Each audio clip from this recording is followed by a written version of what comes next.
Pinaresto na ng Department of Justice si Senator Bato de la Rosa na tinawag itong isang pugante. Bakit kayo naiyak, sir? Ha? Bakit po kayo naiyak? Tao lang ako. Hindi ako robot. Hindi ako makina. Tao lang ako. May appeal is sincere to the President. Isilin sa buhay ko yan. Lahat ginawa ko. Tapos ngayon, ganito mangyari sa akin. Andito tayo ngayon, kasamahan natin si Lola Disiplina. Tira na siguraduhin natin na hindi ito makatakas.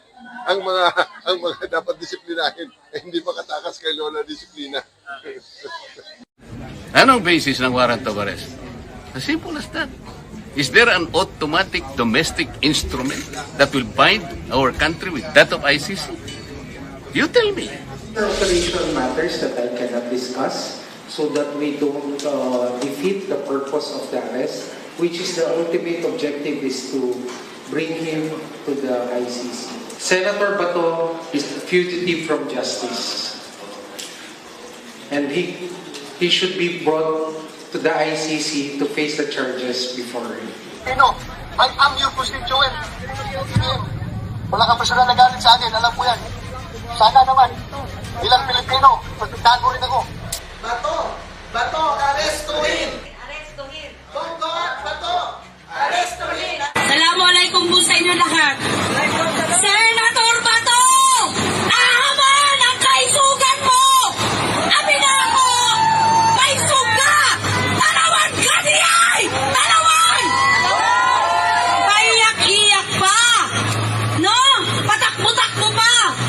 Hindi natin kailangan ang drama sa Senado! Hustisya ang kailangan natin! So, padaming-padami na ang panawagan na hulihin News kay Senator Bato.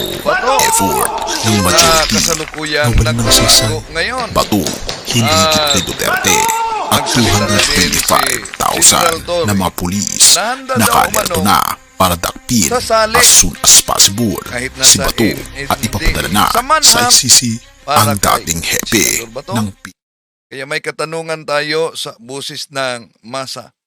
Ang katanungan natin, sang-ayon ba kayo na si Torre ang huhuli kay Bato?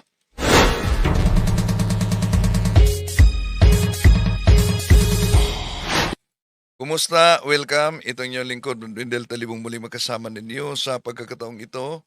At inaniya natin ating mga suking taga-subaybay, huwag kalimutang pindutin ang like sa ating live. At huwag din kalimutang mag-subscribe sa mga bago pa lang. At pindutin ang bell button para updated kayo, mag-comment at i-share ninyo. Kung saan man kayo nakabase ngayon na nanood sa ating talakayan, sa ating live, huwag kalimutang i-comment kung saan kayo nakabase para alam natin kung saan napaabot ang ating talakayan. At lalo na sa mga OFW sa iba't ibang panig sa ating mundo, pwedeng i-comment ninyo kung saan kayo nakabase ngayon para alam natin kung saan napaabot ang ating talakayan na may kaugnayan sa pangyayari sa ating bayan. Kumusta sa lahat nating mga suking taga-subaybay? Welcome. At ngayon, nagsalita na si General Torre. Bad news kay Senator Bato. Effort ng majority na walang nagsasay. Bato, hindi higit kay Duterte at 225,000 na mga pulis nakalerto na para dakpin as soon as possible si Bato at ipapadala na sa ICC.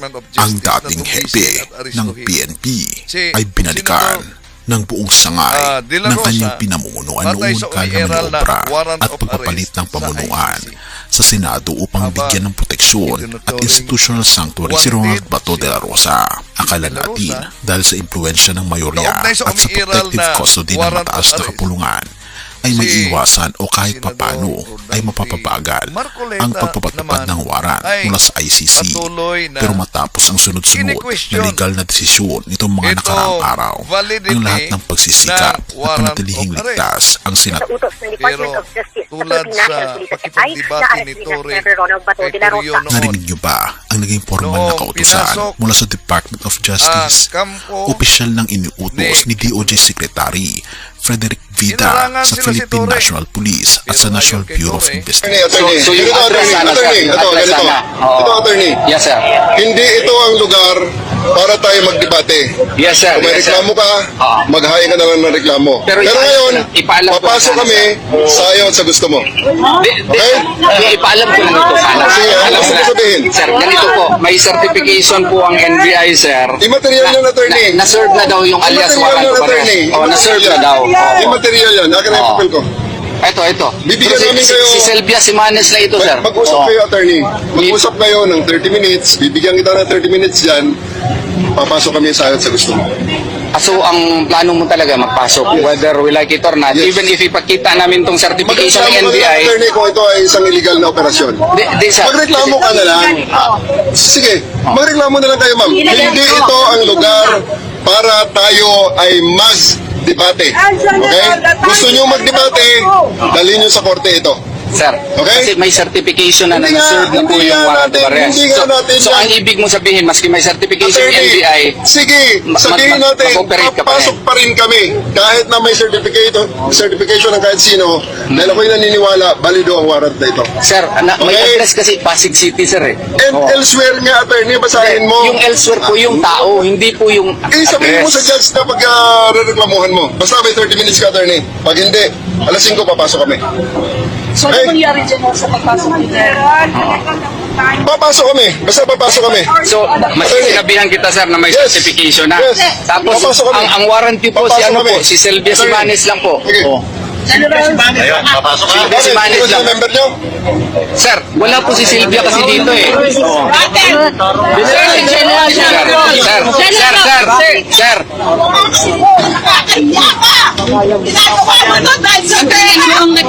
Yan ang nangyari sa panahon ni Pastor Apollo Kibuloy, no? Na sabi ni General Torre, kung may reklamo man kayo, hindi ito ang proper venue para magdebate tayo. Dalhin ninyo sa proper venue at yun ang korte. May busis ng masa tayo. Payag ba kayo na si General Torre ang uhuli kay Senador Bato? So, umalma si Senador Marcoleta sa kaniyang interpretasyon sa batas. Pero kung tama ang interpretasyon ni Marcoleta, kung tama ang kanyang interpretasyon, bakit hindi ito pinanigan ng Korte Suprema? Walang nailabas na temporary restraining order sa kampo nila. Noong hiniling nito ang TRO para pigilan ang pag-aresto kay Senador Ang nasa Bato. timon, walang pader Si na hindi Torre, mabubuwag. sabi Nito niya, lamang handa naman ay umano sila usapin ang sinasabing kung pagtakas daw sakali ni Bato na, sa Senado at kung si General Torre daw isagawa ang ang naging manhunt, PNP chief handa ay silang malamang sasali ay nito. naipadala na raw sa dahig. Itong si Senator Ngunit Bato, sa isang sariwa pa kasi sa lipunang isipan ng lahat kung pinagharian paano ng batas, pinangunahan ni Torre ang paghuli pagiging at balido paglilipat o hindi kay dating Pangulong balido Rodrigo sa Duterte isang warrant of patungong arrest dahig noong ay hindi nakaraang ito taon. dapat Therefore, hindi ipinasiya katataka sa na ang sigaw ng pamamagitan publiko ng mga pahayag ay sa balik daw si media, Torre sa bilang PNP interview, chief. o Sinasabi opinyon ng lamang ilan ng mga politiko. na kung siya pa rin ang hepe sa loob ng Nasa 24 mga oras hukuman na sa Netherlands ang na ang kapangyarihan hinahanap nila. na magpasiya sa Pero ano nga legalidad ba ang nito? paninintikan ni Torre Kung may sa gitna ng pagtutol sa ingay na warrant, ito? Pakinggan pa Ang natin tamang si General Torre. hakbang ay ang pagharap sa tamang proseso sa ating batas at ang paghain ng kaukulan na legal na remedyo, hindi ang pag-iwas sa pagpatupad nito. Ha? So kung napansin ninyo, ordinaryong mamamayan ang may kinaharap na warrant of arrest? Inaasahan ng Estado na siya ay haharap sa ilalim ng naturang proseso. Kaya makatwiran lamang na ang parihong pamantayan ay dapat ipatupad sa lahat, anuman ang kanyang posisyon. May impluwensya man sa politika. Ang tunay na pagsunod sa rule of law Malinaw ang ay kanyang mensahe. Ang pagpapatupad ng nagsukat warrant ito ay hindi paghihiganti. kapag pare-pareho Ito ay operasyon na ng ipatupad batas. Hindi ang ito batas personal, kundi sa trabaho. lahat. Ha? Pero habang si Okay. Bato ay nasa So, protective custody, pinaalala ni Tore na kailangang si tingnan Senador kung valid Bato ang enforceable na ang warrant. Pero napakatapang ayon noon sa ICC, na ito ay sinabi valid. niyan, At nasa handang wanted list harapin na nga itong si Senator kung Bato. sakaling Therefore, ang darating tanong na na nagpapabigat sa ang warrant of damdamin arrest ng sa mga ICC nasa kapangyarihan at ay handa hindi din kung paano umano siya makatakas, na kahit kundi si kailan darating ang Trillanes ang sandali magpuso na ang sa batas kanya. mismo ang Kabaliktaran. kakatok sa kanilang pinto. Sa aktual na pangyayari ngayon, ICC ay nagkagulo international warrant yan, no? Ang sa ang atin, sa akin na Senado. personal, ang unang dapat maintindihan dito, sabi hindi nila, opinion ng ang basihan, daming kundi ang drama legal na daw. mga proseso. Na ang tulad director yan, ay si SB may lawful Alan request ba? Cayetano. Kasi kung may lawful request, may Meron tamang pa, coordination mechanism, paiyak-iyak may sila domestic legal ngayon. basis, yung batas Dahil natin, sa at may competent nangyaring authority na kaguluhan. nagbabalidate. Ang trabaho ng law enforcement At ay implementation. Hindi pwedeng, pa ni hindi Cayetano, personal interpretation. under Ang police attack ang or ang law Senado. enforcement ay talagang Pero sa implementation na, investigasyon, hindi batay interpretation. sa So, lumabas na hindi mga pwedeng CCTV. bawat isang law enforcer ay maging sarili Kinumpirma Supreme ng Court. PNP Ang chief law enforcer at ay ng hindi nag-decide DILG kung na tama ang hindi batas, totoo sila ay na nagpapatupad ng lawful under process. attack Kaibigan, ang Senado. nakikita mo ba? Sa mundo ito, kahit ang pinakamakapangyarang Ito. general o senador Kita sa ay nauubusan CCTV ng matataguan. na ang hustisya ng tao ay nagpaputok maaaring mabagal. ay nasa loob Pero mismo darating at darating ang ng sandali Senado. ng pananagutan. at Kung ang mga tao ay naghahanap ng sampahan isang din Nicolas ng Torre kaso para magpatupad ng na batas, Sergeant at hindi mo ba alam na may isang mas mataas na ang hukum mga na kaganapan nakakita sa bawat lihim bago ng pa iyong puso? nawala si Senador Pero hindi pa huli ang lahat Bato. para sa ating kaibigan. Ngayon, Habang ang iba ay order nanginginig na sa sa tako Department sa of warrant ng Justice. ICC, maaari kang Tutugisin. magkaroon ng kapayapaan sa Hahanapin pagkakaroon ng ating Panginoon saan Diyos. man ngayon si Hindi mo Senador kailangan magtago kung ang iyong Naalala mga ninyo, kasalanan ay ilan ang nahugasan personalidad na ng dugo ng na ating maimpluwensya Panginoon Jesus. ang Tanggapin mo nanatiling siya nagtago ngayon sa bilang batas. iyong personal na tagapagligtas. Si Atong Siya ang Ang, tanging kaugnay sa sanctuary missing na sa tunay na Bungeros. makapagligtas sa atin. Hindi Si lang sa batas ng tao, kundi sa General hatol. Bantag, kaugnay kay Percy Lapid. Si Congressman Saldico, kaugnay sa korupsyon. Si Congressman, punta tayo ni Attorney Harry Roque. So sila ay iilan lamang sa mga kilalang personalidad na may mga warrant of arrest na sa kasalukuyan ay nagtatago ngayon. Kung hindi nila mahuli itong si Senador Bato, News nako, kay Senator Bato.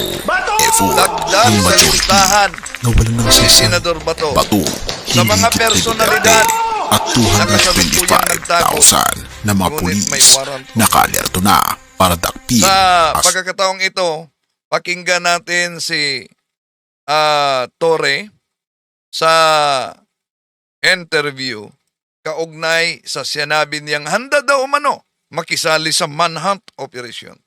Ibang topic naman po, as former PNP chief at isa ring dating PNP chief, si Senator Bato de la Rosa, ano pong reaksyon nyo nung sabihin natin umalis o tumakas siya sa Senate building matapos yung putukan sa Senado? Nag-examine ko kasi, hindi siya MMDA covered ang Senate building eh. Hindi naman siya landfill, hindi naman siya waterway. Kaya hindi na namin masyadong nilaliman ang aming pag-imbestiga sa nangyaring baka sa mga nangyaring yan. As former PNP chief, sir. Buti na lang, General. Kaugnay sa ating katanungan, busis ng masa sa YouTube, kung kayo ba ay pabor na si General Torre ang huhuli kay Senador Bato, 98% yes, 13% no. Patuloy tayo, mga kapatid.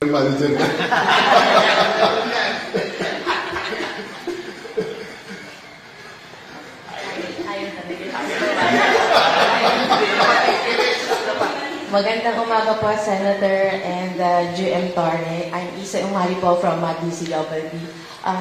Sorry po, sususugot ko yung question ni Tina. Kayo po, alam po namin na maganda po ang trabaho ninyo ngayon sa MMDA. Pero may clamor po kasi sa social media na kunin kayo ang inyong serbisyo para tulungan daw po ang ating authorities na maaresto po si Senator Bato de la Rosa. Your thoughts po about this, sir? Part pa rin naman ako ng gobyerno eh. Kaya sa manhunt, in terms of manhunt, pwede pa rin kami sumali. Binabantayan namin, malay mo, nagtago sa landfill, nagtago sa... Oh, baka nagtago sa basura. Oh, no? So, yan. Si General Torre, nang tinanong siya sa media, handa daw umano silang sasali sa manhunt kay Senador Bato de la Rosa kung kinakailangan ang kanilang serbisyo. So, malinaw yung sagot niya na handa umano silang sumali sa manhunt. Ngunit ang mas malaking usapin dito ay hindi lamang yung paghahanap kay Bato, kundi yung kakayahan ng mga otoridad na ipatupad ang batas sa lahat patay sa pantay-pantay talaga na pagpatupad. May mga personalidad, alam na natin na matagal nang nahaharap sa mga kaso at may warrant of arrest. Naging subject ng mga warrant of arrest. At sa kasalukuyan, hinahanap ngayon ng mga otoridad.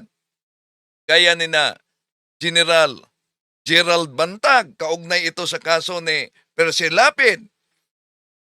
Atong-ang kaugnay sa investigasyon sa mga nawawalang sa bungero. Ang problema ngayon, ilan na lang umano ang mga nagreklamo dahil unti-unti nang nabayaran yung ibang mga nagreklamo at hindi na sumipot. Attorney Harry Roque. At iba pang mga personalidad na hinahanap ng batas.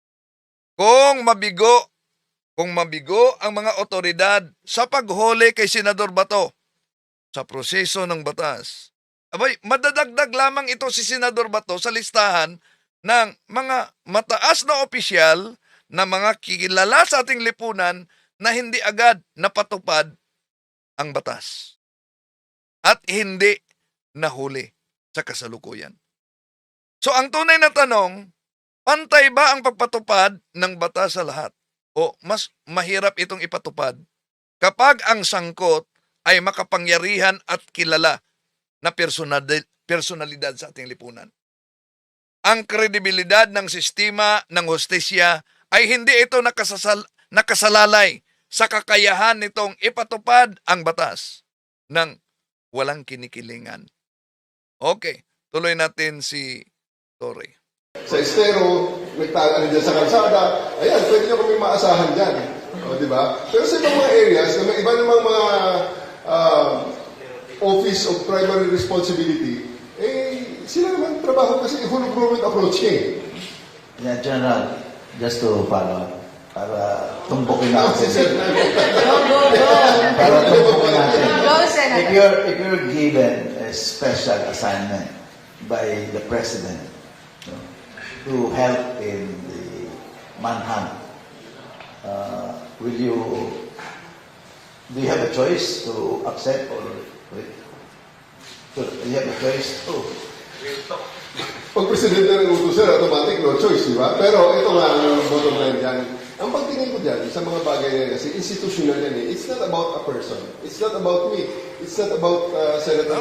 Tama talaga ang sabi ni General Torre na hindi ito tungkol sa kanya, hindi ito tungkol sa sino man, kundi ito'y tungkol sa pagpatupad ng batas. Titin natin, di ba? Napansin ninyo yung operasyon laban kay Pastor Apollo Kibuloy? Nakipagtalo, nakipagdebate yung abogadong si Atty. Torion kay Torre. Ngunit malinaw na ang tugon ni Torre hindi sa pamamagitan ng media o sa lugar na yon o sa operasyon ang pagtalunan kaugnay sa legalidad ng utos sa paghuli kay Pastor Kibuloy. Ang tamang forum, walang iba kundi ang korte. Kaya balik natin yung pahayag na yan. Ito, Attorney. So yung Ganito, address sana, sir. attorney. Yung Ito, address ganito. sana. Oo. Ito, attorney. Yes, sir. Hindi ito ang lugar para tayo magdebate. Yes, sir. Kung may Yes, sir. reklamo ka, Oo. mag-hain ka na lang ng reklamo. Pero ngayon, ipaalam ko papasok sana, kami sa ayon sa gusto mo. Ipaalam ko lang ito sana. Sige, ano Alam gusto mo mo sabihin? Sir, ganito po. May certification po ang NBI, sir. Immaterial yan, attorney. Na-serve na daw yung alias Immaterial yan, warrant of arrest. attorney. Oh, na-serve na daw. Immaterial yan. Akin na yung Oo. papel ko. Ito. Bibigyan Pero namin kayo- Si Selvia Simanes na ito, sir. Mag-usap Oo. kayo, attorney. Mag-usap kayo ng 30 minutes. Bibigyan kita ng 30 minutes dyan. Papasok kami sa ayon sa gusto mo. So, ang plano mo talaga magpasok, whether we like it or not, Yes. even if ipakita namin itong certification Magreklamo ng ka na lang, NBI. attorney, kung ito ay isang illegal na operasyon. Di, sir. Magreklamo ka na lang. Sige, magreklamo na lang kayo, ma'am. Hindi ito ang lugar para tayo ay mag-debate. Okay? Gusto nyo mag-debate, dalhin nyo sa korte ito. Sir. Yan ang pahayag ni General Torre noon. Gusto nyo makipagdebate? O, dalhin nyo sa sa korte. Yon. Kaya nahuli si Pastor Apollo Kibuloy. O? At tuloy natin si Torre. It is about a process. It is about a system. It is about a law. And it is about a job. Na, desisyon mo na lang, personally, kung ikaw ang inutusan, whether you do it or not. Kasi Tama, no? Tungkulin talaga ng law enforcement na ipatupad yung umiiral na warrant of arrest o kautusan ng kinaukulang otoridad. Hindi sila ang magdesisyon kung tama ba o tama ba o mali yung warrant of arrest sa oras na ipatupad ito. Tulad ng iginiit ni Marcolita, meron siyang sariling interpretasyon. Ngunit, ang sariling interpretasyon niya ay taliwas naman sa inilabas na desisyon ng Korte Suprema dahil nabigo sila sa kuha ng temporary restraining order. So tulad sa sinabi noon ni General Torre, na papayag man kayo o hindi, papasok kami at ipatupad namin ang batas. Ang legal na pagtutol ay maaaring ihain sa hukuman. Ngunit hindi ito otomatikong pinipigilan ang pagpatupad ng isang kautusan maliban kung may malinaw na order mula mismo sa korte. Kaya inintay nila yung restraining order at temporary restraining order at hindi naman lumabas. Kaya may desisyon ang DOJ mismo ipahuli si Bato. Tanong, mahuli kaya si Bato? Kung maalala ninyo, kini-question ni Marcolita ang legalidad kaugnay sa jurisdiksyon ng ICC. Senator Rodante Marcoleta nagbabala sa taong bayan mula sa mga dean, sa mga abogado. Ayan, nagbabala si Marcoleta sa mga abogado. Sa mga profesional na nagdudunong-dunungan, ngunit ang kanilang layunin ay iligaw, linlangin ang mamamayang Pilipino at itulak yung kanilang interes pangpolitika. So, sino ngayon ang nagtulak sa interes pampolitika? Sino kaya ang nagtulak sa interes pampolitika kung si Marcoleta may sariling interpretasyon, ngunit yung interpretasyon niya, hindi naman yon ang pinanigan sa Korte Suprema kaugnay sa paghingi ng temporary restraining order para pigilan ang paghuli kay Senador Bato. Kaya sa katanungan natin diyan, mga kapatid, payag ba kayo si General Torre ang huhuli kay Senador Bato? 85% yes, 15% no. Yun ang estado ng ating question diyan, no? Kung papayag ba kayo sa paghuli sa kasalukuyan si Bato. Bad news kay Senator Bato. Effort ng majority na wala ng saysay. Bato, hindi higit kay Duterte at 225,000. ng mga pulis, naka-alerto na para dakpin as soon as possible si Bato at ipapadala na sa ICC. Ang dating hepe ng PNP ay binalikan ng buong sangay ng kanyang pinamunuan noong na maniobra at pagpapalit ng pamunuan sa Senado upang bigyan ng proteksyon at institutional sanctuary si Ronald Bato de la Rosa. Akala natin dahil sa impluensya ng mayorya at sa protective custody ng mataas na kapulungan ay may iwasan o kahit papano ay mapapabagal ang pagpapatupad ng warrant mula sa ICC. Pero matapos ang sunod-sunod na legal na desisyon nitong mga nakaraang araw, ang lahat ng pagsisikap na panatilihing ligtas ang Sa utos ng Department of Justice sa Philippine National Police ay na-arrest din na Senator Ronald Bato de la Rosa. Narinig niyo ba ang naging formal na kautusan mula sa Department of Justice? Opisyal ng iniutos ni DOJ Secretary Frederick Vida sa Philippine National Police at sa National Bureau of Investigation na ipatupad ang arrest warrant laban kay De La Rosa kaugnay ng kontrobersyal na war on drugs. Pero bakit nga ba naging ganito kabilis at kalawak ang pwersang ipinatupad laban sa kanya?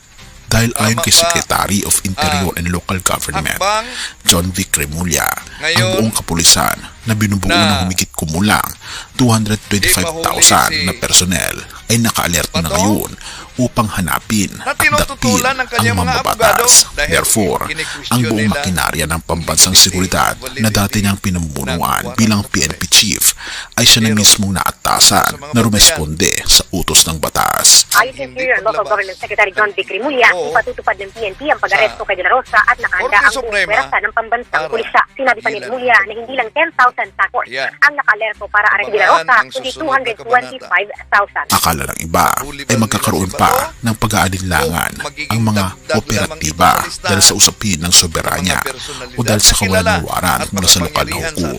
Pero mabilis na bumasag sa espekulasyon ito si NBI Director Melvin Matibag nang ihayag niya na isasagawa ng kawanihan ang pag-aresto ng without delay o walang anumang pagkaantala. Tahasang idineklara ni Matibag na ang tinaguriang fugitive senator ay arestuhin sa ayaw at sa gusto niya dahil ang tungkulin ng NBI at PNP ay ipatupad ang batas ng walang kinatatakutan o kinikilingan. Therefore,